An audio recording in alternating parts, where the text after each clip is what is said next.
তো hello friends, আমি Sandeep and আপনারা দেখছেন লার্নিং দুনিয়া 2.0 ইউটিউব চ্যানেল।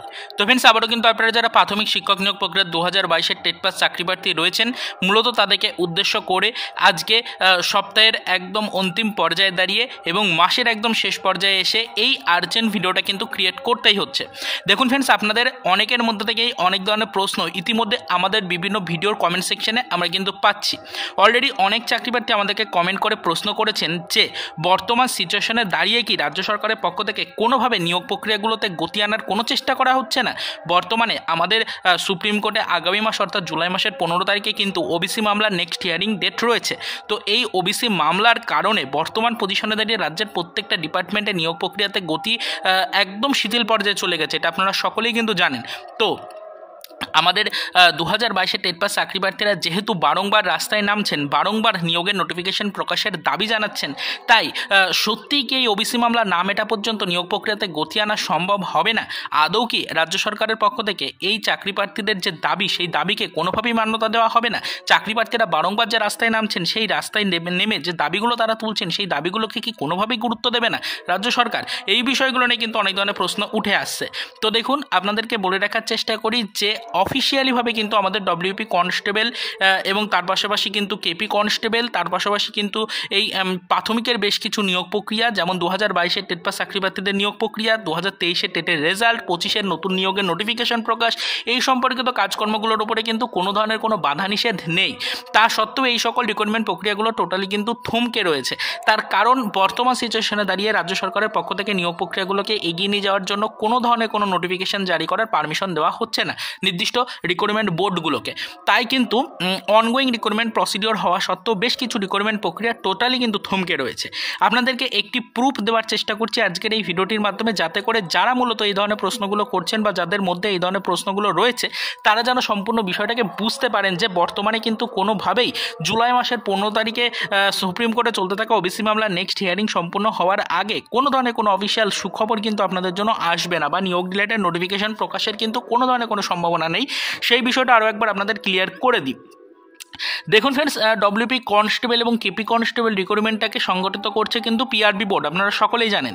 তো পিআরবি বোর্ডের পক্ষ থেকে কিন্তু লাস্টবার পিআরবিতে ডেপুটেশন জমা দেওয়ার পর সরাসরিভাবে চাকরি প্রার্থীদের উদ্দেশ্য করে জানিয়ে দেওয়া হয়েছে যে অনগোয়িং রিক্রুটমেন্ট প্রসিডিওর হওয়া সত্ত্বেও রিক্রুটমেন্টের এক্সাম কন্ডাক্ট করতে গিয়ে যথেষ্ট বেগ পেতে হচ্ছে পিআরবিকে। বর্তমান সিচুয়েশনে দাঁড়িয়ে সরাসরি রাজ্য সরকারের পক্ষ থেকে কোনো ক্লিয়ারেন্স নেই এই বিষয়ের উপরে, এবং কোনো আইনি জট না থাকলেও এই সকল রিক্রুটমেন্টের এক্সামগুলো তারা কিন্তু কমপ্লিট করতে পারছে না। অর্থাৎ ডব্লিউপি কনস্টেবল, কেপি কনস্টেবল এই সকল রিক্রুটমেন্টগুলোর এক্সাম প্রসিডিওরের জন্য তারা নির্দিষ্ট ডেট কিন্তু এই মুহূর্তে ঘোষণা করতে পারছে না।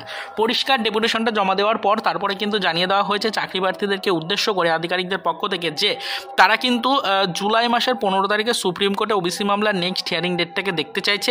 এই ডেটে আশা করা হচ্ছে যে রাজ্য সরকারের পক্ষ থেকে যে নতুন কর্মসূচি নেওয়া হয়েছিল বা যে নতুন পদক্ষেপ নেওয়া হয়েছিল ওবিসি মামলা মেটানোর জন্য, সেটাকে মান্যতা দেওয়া হতে পারে। যদি সত্যি মান্যতা দিয়ে ওবিসি মামলাটাকে নিষ্পত্তি ঘটানো হয় সুপ্রিম কোর্টের পক্ষ থেকে, তাহলে কিন্তু ফ্রেন্ডস খুব দ্রুত প্রত্যেকটা ডিপার্টমেন্ট অনুযায়ী নিয়োগের নোটিফিকেশন লঞ্চ করা হবে, এবং অবশ্যই ডব্লিউপি কনস্টেবল এবং কেপি কনস্টেবল রিক্রুটমেন্টের চাকরি প্রার্থীদের জন্য এক্সাম ডেট তারা ঘোষণা করবে।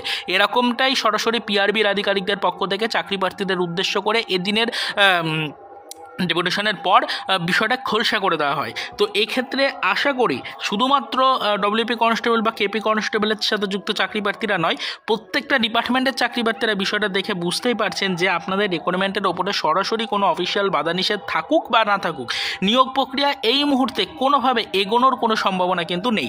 কোনো ধরনের কোনো গতি আসার কোনো সম্ভাবনা এই মুহূর্তে কিন্তু নজরে পড়ছে না। পারিপার্শ্বিক বিষয়গুলোর ওপর ফোকাস রেখে আমাদের শুধুমাত্র এইটুকুই বুঝতে হবে যে আগামীতে ওবিসি মামলার কি পরিস্থিতি হতে পারে, সুপ্রিম কোর্টে এই মামলা উঠলে সেই সময় রাজ্য সরকার কোন কোন বিষয়ের উপরে পদক্ষেপ নিতে পারে, এবং আদৌ এই জুলাই মাসের 15 তারিখে সুপ্রিম কোর্টে মামলাটা উঠবে কিনা। যদি মামলাটি ওঠে তাহলে সেই দিন এই মামলার নিষ্পত্তির জন্য কোনো সম্ভাবনা আছে কিনা, এই বিষয়গুলোকে নিয়ে কিন্তু আমাদের ফোকাস রাখতে হবে।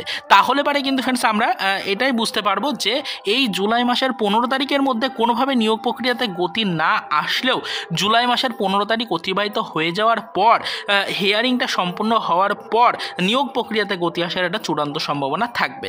তো এর মধ্যে চাকরি প্রার্থীরা যা খুশি করে নিক না কেন কোনোভাবেই নিয়োগ প্রক্রিয়ায় গতি আনার কোনো সম্ভাবনা কিন্তু নেই এই মুহূর্তে দাঁড়িয়ে। তো এটাই আপনাদেরকে বলতে চাইছি। অনেক চাকরি প্রার্থী আমাদেরকে প্রশ্ন করছেন যে 22 স্টেট পাস চাকরি প্রার্থীরা আগামী মাসের মধ্যেই ইন্টারভিউ নোটিফিকেশন প্রকাশের জন্য দাবি জানিয়ে রাজপথে নেমেছিলেন কিছুদিন আগেই। তো তাদের দাবিকে কোনোভাবে মান্যতা দেওয়ার কোনো সিদ্ধান্ত নেওয়া হচ্ছে কিনা বা কোনো মান্যতা দেওয়ার জন্য কোনো প্রস্তুতি চলছে কিনা এই মুহূর্তে, সেই বিষয়গুলো নিয়ে কিন্তু অনেকেই প্রশ্ন করেছেন। তো এই মুহূর্তে আমাদের কাছে যেটুকু তথ্য ছিল সেটা আপনাদেরকে ক্লিয়ার করে জানালাম, এবং এবার আপনাদের কাছে যদি এই বিষয়ের উপর আদার্স কোনো মতামত বা কোনো প্রশ্ন থাকে অবশ্যই আমাদেরকে ভিডিওর কমেন্ট সেকশনে কমেন্টের মাধ্যমে পাঠাবেন। আমরা পরবর্তীতে আপনাদের সমস্ত কনফিউশন দূর করে দেওয়ার চেষ্টা করব। তবে এই মুহূর্তে দাঁড়িয়ে শুধুমাত্র এটাই জেনে রাখুন যে প্রত্যেকটা ডিপার্টমেন্ট অনুযায়ী চাকরি প্রার্থীরা শুধুমাত্র কিন্তু ফোকাস রেখেছেন আগামী জুলাই মাসের 15 তারিখে সুপ্রিম কোর্টে ওবিসি মামলার হিয়ারিংয়ের দিকে, এবং রাজ্যের প্রত্যেকটা নিয়োগের ডিপার্টমেন্টগুলোও কিন্তু সেই দিকেই ফোকাস রেখে চলেছে। তাই সুপ্রিম কোর্টে ওবিসি মামলার নেক্সট হিয়ারিং ডেট 15 তারিখ, জুলাইয়ের 15 তারিখ, এই ডেটটা মোস্ট ইম্পর্টেন্ট একটা ডেট হয়ে দাঁড়িয়েছে। এই ডেটেই কিন্তু আগামীতে রাজ্যের প্রত্যেকটা ডিপার্টমেন্টের চাকরি প্রার্থীদের ভাগ্য নির্ধারিত হতে চলেছে। তো এইটুকুই আপনাদের বললাম। 22 স্টেট পাস চাকরি প্রার্থীরা অযথা টেনশন করবেন না। আন্দোলন অবশ্যই আপনারা করছেন ঠিকই, দাবি আপনারা জানাচ্ছেন ঠিকই, তবে এই মুহূর্তে দাঁড়িয়ে পরিস্থিতি ঠিক যতটা বেগতিক সেটা আপনাদেরকে বললাম যে বর্তমান পজিশনে দাঁড়িয়ে কোনোভাবেই কিন্তু জুলাই মাসের 15 তারিখের আগে কিন্তু আপনাদের জন্য সেরকম কোনো অবিশাল খুশির বার্তা আসার সম্ভাবনা তুলনামূলক নেই বললেই চলে। তো এইটুকুই বলার জন্য আজকের এই ছোট্ট ভিডিওটা ক্রিয়েট করলাম। আশা করি গত কয়েকদিন ধরে আমাদেরকে যারা এই ধরনের প্রশ্নগুলো করেছিলেন তাদের মধ্যে থেকে সম্পূর্ণ ধরনের কনফিউশন এবার মুক্ত হয়েছে। আশা করি আপনারা সকলে যাবতীয় ডিটেলসগুলোকে বুঝে নিতে পেরেছেন। তো আপাতত এই পর্যন্তই, চলুন দেখাবে নেক্সট ভিডিওতে। পরবর্তীতে আবার আমাদের প্রাথমিক শিক্ষক নিয়োগ প্রক্রিয়া 2022-এর টেট পাস চাকরি প্রার্থীদের জন্য কিছু আদার্স অফিসিয়াল আপডেটের সাথে।